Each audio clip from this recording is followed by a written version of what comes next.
Twinkle, twinkle, little star, how I wonder what you are. Up above the world so high, like a diamond in the sky. When the blazing sun is gone, when the nothing shines upon. Then you show your little light, twinkle, twinkle all the night. Dead Space holds a special place in the annals of gaming history, and up until recently I didn't understand why. But now that the survival horror titan is getting a remake/revamp, I took the opportunity to experience the original fresh, and was thoroughly impressed at how yet another game, well over a decade old, managed to hold my attention and interest more than most of what has released since. Oh. Pick up? What? Oh. I thought it was asking me for a microtransaction to move the debris. Holy hell. Although I loved Dead Space and have no shortage of praise to send its way, there are some problems in need of addressing before we get to the bulk of the video. Principally, although not the worst flaw on offer, is that playing with VSync off leads to some hilariously immersion-breaking physics animations. Turning it on caps the framerate at 37 and gives aiming more delay than a Portuguese stoner who woke up before noon. Playing with VSync on also gave me loading times, as in, when I turned VSync off, I had no loading screens. I was genuinely surprised the first time I saw one, which was in Chapter 5. My second softlock. Not cool, game. I can't say that the physics bugs really detracted from my experience, but at the same time, hearing violent meat-beating sounds around a corner only to find it's a dead body spazzing out doesn't do much to maintain the vibe.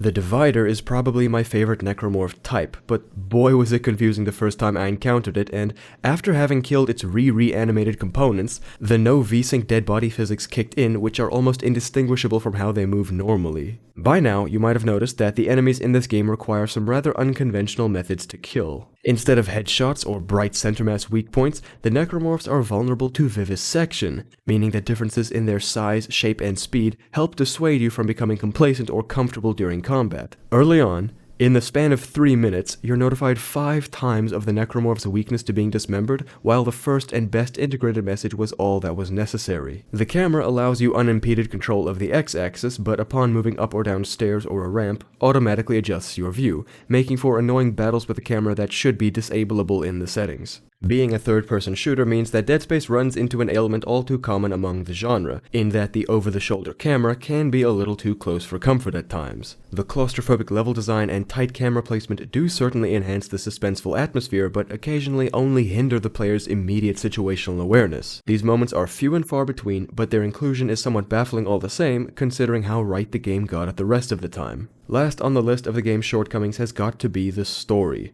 It's shallow, giving you enough motivation to get from point A to B, but not doing enough to flesh out the characters or properly set up the payoffs abruptly dropped in your lap in the final 2 chapters. Hammond, the leader of our field trip to the USG Ishimura, seems to have an inflated sense of importance in everything that he does, giving orders to Kendra and Isaac while not contributing anything other than "I'll see what I can do in the meantime."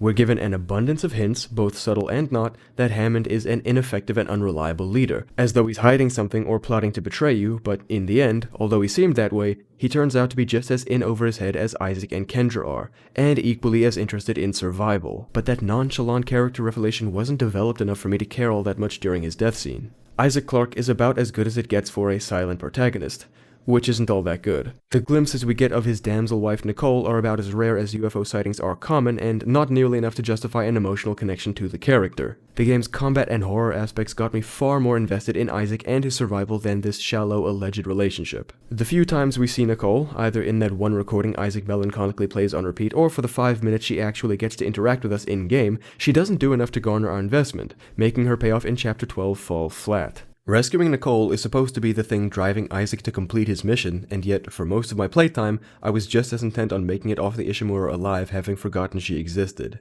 I attribute the thin plot, at least in part, to the devs wanting to keep the player engaged with the gameplay, which I don't see as a problem. So although Dead Space's story left something to be desired, I do believe it was worth it for the sheer immersion and fun brought forth in the moment-to-moment gameplay. Every chapter is one step forward, two steps back. Kendra will notify you of objectives to complete around the Ishimura, and once your task is complete and the characters seem that much closer to salvation, something else goes wrong, pushing Isaac deeper into the ship, exposing him to more varieties of necromorphs. After having sufficiently shoved the cut off their limbs message down your throat, Dead Space introduces a plethora of interesting gameplay mechanics, but doesn't tell you how they all gel together. That's up to you to discover as you play.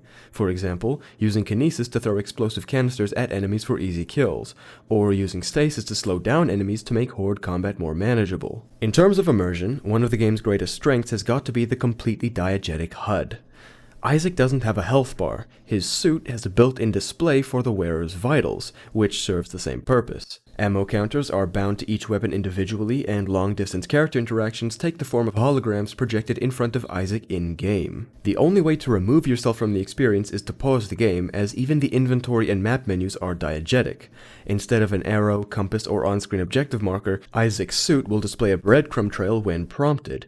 While I feel this mechanic is the least diegetic of all UI elements, even though it makes sense for an engineer navigating a vessel of this size, it brings with it one undeniable benefit. Always knowing which way to go means you also know which way not to go, which is exactly where I like to check first. Spending just a few hours in Isaac's shoes gets you invested in this group's plight for survival. They are desperate to live, and you feel that through their increasing frustration at the worsening circumstances. When the USG Valor announces that they've picked up the escape pod that Hammond jettisoned hours earlier, in order to dispose of the necromorph inside, you feel a potent sense of dread, as even though a third party has responded to your SOS, the nightmare may only be getting started. Multiple impacts detected across the starboard hull.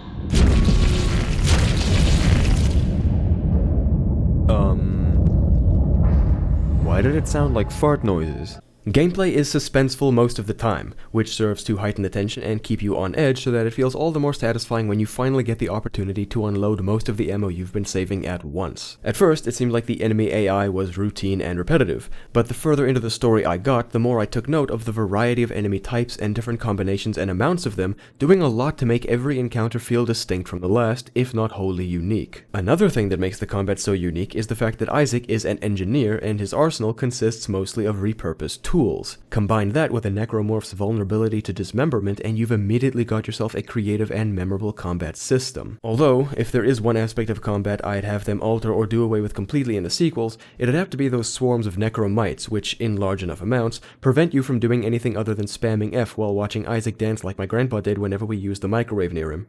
I almost don't want to recommend playing the game on normal difficulty. If you have any experience with third-person action-adventure games, then it's too much of a breeze considering the terror the atmosphere and visuals are supposed to instill in you. Like, I had no idea there were so many cool death animations because I didn't die enough. Add to that the extremely forgiving checkpoints I experienced when I did die, you've pretty much got no reason not to play on hard. On normal difficulty, resource management is more about making sure your inventory doesn't overflow than actually making decisions for your survival. Whenever I had too much of a certain ammo type, I'd use only its corresponding weapon for the next few encounters, and by the time I used up all that ammo, I had a surplus of a different type of ammo. Rinse and repeat. I don't rightly know what games to compare this to. I haven't played any others quite like it.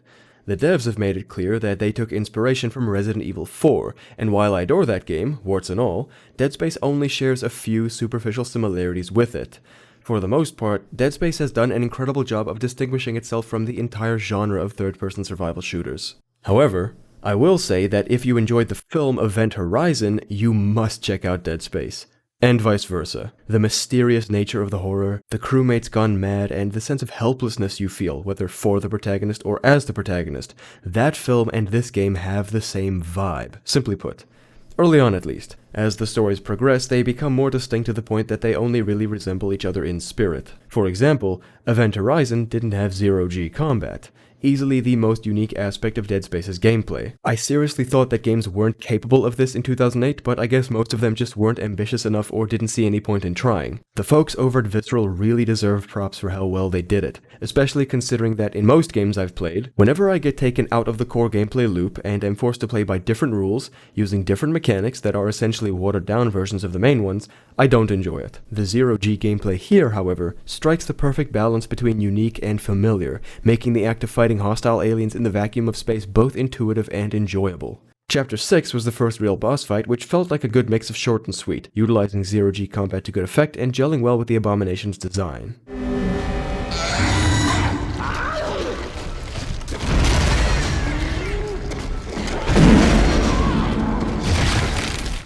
You don't play Dead Space for the story. It's paper thin and overshadowed by other elements, such as the gameplay. The story is just nice to have on in the background, like listening to your wife talk about her day while you give the dog a belly rub. The gameplay, while simple, has enough depth to encourage experimentation and repeat playthroughs on higher difficulties. Yet another aspect of Dead Space's design in need of praise is the atmosphere. Tense and disarming, this is where the horror shines through what would otherwise be a fright fest of a third-person shooter. Now, Dead Space doesn't do much, but what it does well. I've heard some reviewers say that it relies too heavily on jump scares and startling the player. But while I can see and relive in vivid detail what moments they're referencing, I reject the idea that Dead Space relies on such moments. They're sprinkled throughout the campaign and bolster the sense of insecurity you feel, not substitute it.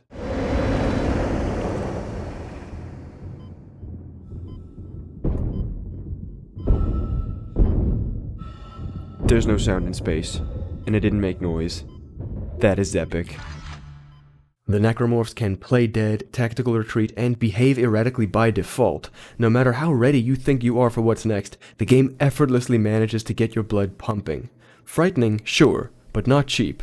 Isaac always has his guard up, so you'd better have yours up too. I'm the type of gamer to regularly sip his Mountain Dew during load times or during downtime like elevator rides, which, in most games, is perfectly fine. But not in Dead Space.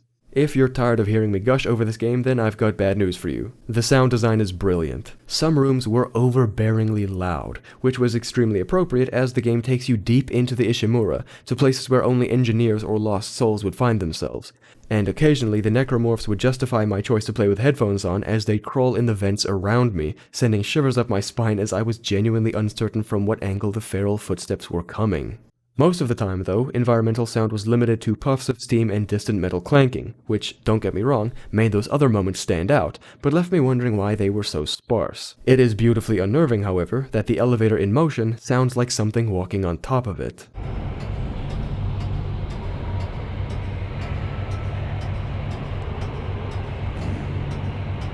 It's a strange but appropriate feature that the game forces you to get so close to a door before opening it that you cannot see what's on the other side until the door is past halfway open.